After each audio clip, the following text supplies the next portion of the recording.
All right. So let's pick up. We were talking about extrema. We focused on the global local, on the global absolute extrema, max and mins. Now let's focus on more relative max or mins, or as you guys may know them as local max or mins. This is something that you guys learned about in integrated 3, formally put a name on it, and depending on who you had, you might have a different way of thinking about it, but we're going to talk about this in a calculus sense. So to help us with that, let's take a look at some of these pictures. On the left side here, we have a hill and a valley. Now, I pulled these from the textbook because I want to show you how the derivative kind of helps you find where these local maximums or minimums may occur. So, with the hill and valley, that's the local maximum and the local minimum, respectively. And they give me the equation that produces this graph. So if I'm talking about the derivative of this function, I know I'm talking about a 3x squared minus a 6x. So what I'm curious about is, well, what happens when I plug in a 0 or a 2 for my x value in my derivative? So let's find out. F prime of 0 would be 3 times 0 squared minus 6 times 0. We just end up with 0. Interesting. All right, well, what if I did 2 instead? 3 times 2 squared minus 6 times 2.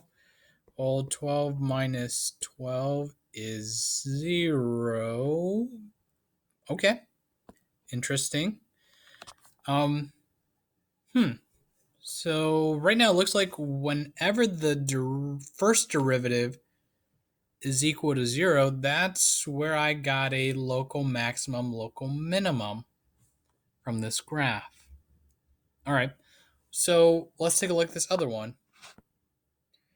So if you notice, the first graph we had over here is differentiable, which means that it is a continuous function where the left limit and the right limit exist for each of those points, and the derivative can be found. All right. So that means that the slope from the left and the slope on the right would match up at each spot. But now we have a more interesting case here with this function, which is the absolute value. So for this absolute value, this is not differentiable.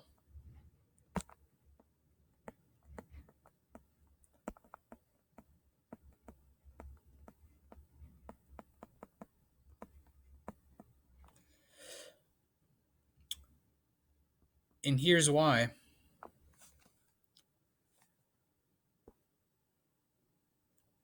The limit as,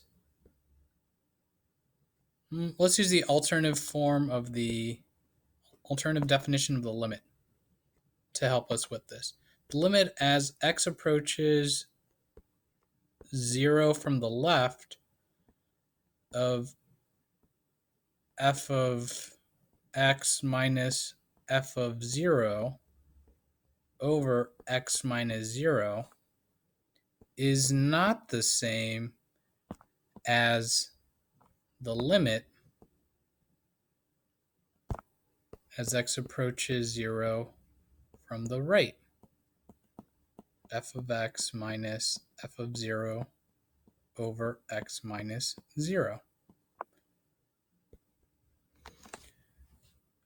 And here's how I visually could see that.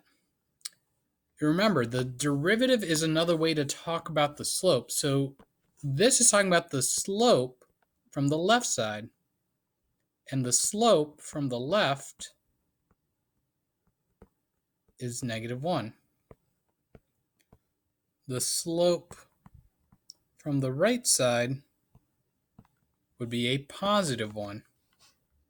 Okay, so I just found with these two examples that I can get a local minimum or maximum wherever my derivative is equal to 0, or where the Derivative is does not exist.